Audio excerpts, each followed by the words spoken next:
Our next comic coming to the stage calls me mom. I don't know how I feel about it. Please welcome Taylor Neely.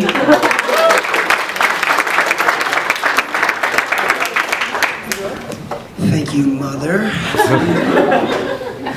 don't know why you're still here. You drove us here and then you have to leave. That's the rule. You drive me here and then you leave. Every time.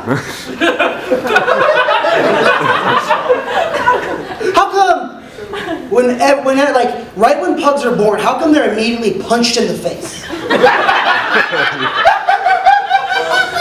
They're bad for them. That's why they have breathing disorders. And they sound like someone's dragging silverware across the floor, across gravel. They got gravel stuck in their throats. That's what it really is.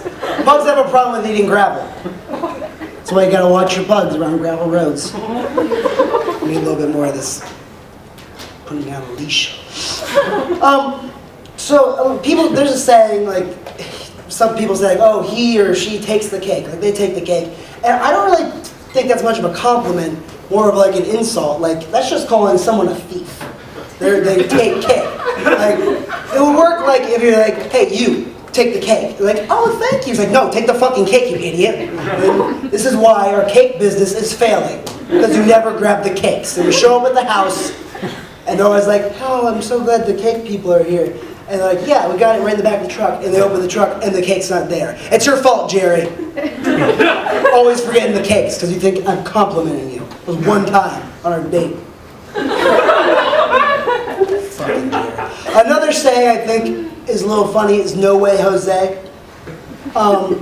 It's fun to say, because it rhymes. But everyone's always bringing Jose into that scenario. Whenever it's said. And I feel bad for Jose because he's getting blamed for a lot of shit these days. Stop blaming Jose. I feel bad for him. Last Saturday, I was at Hocking Hills and I was camping. I don't know if you call it like staying in a cabin with cable and like heat and everything camping, but it's like modern camping. And I sprained my ankle running down a hill. And I was running down the hill, and as I was running down the hill, it got severely steeper, and I was thinking to myself, oh, it would really suck if I sprained my ankle right now. And then I sprained my ankle.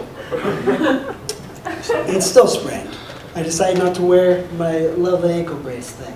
So, someone was asking me what kind of musicals I'd seen. They were telling me like, oh, they saw this one musical that I can't think of for this fake thing that happened. But then they asked me what musicals I'd seen. I said I saw The Nutcracker, but that was a porno, so. I used to dabble in psychedelic drugs from time to time, and the best time I thought to take hallucinogens was on school nights in high school. And this one time I took shrooms on a school night, and I was in my room, and suddenly a beautiful revelation hit me of how to get famous, is I would go on YouTube and call Brad Pitt out. And it was working. This idea was so vivid at the time, like, I'm gonna be famous, it's gonna be great, I have my life planned out, I'm gonna have so much money, thank you, Brad Pitt. But then I was talking to someone on the phone, and I got in my head that it would be a great idea to go downstairs to my dad and tell him I was on shrooms. But it's okay, Dad. It's fine. I'm on shrooms. It's okay, though. And he wouldn't be mad. That never happened. But it's a good thing it didn't, right? Because I would have been in trouble in high school. There's a lot of TVs in here, and you could play several movies on it at once. But the cool thing is if you play Anchorman, like both Anchormans on both of these TVs, but you play them backwards, a satanic message like comes out, and then it's McDavis like, give me all your money. McDavis, I mispronounced it, the president. I hope I don't get like shot right now. Thank you.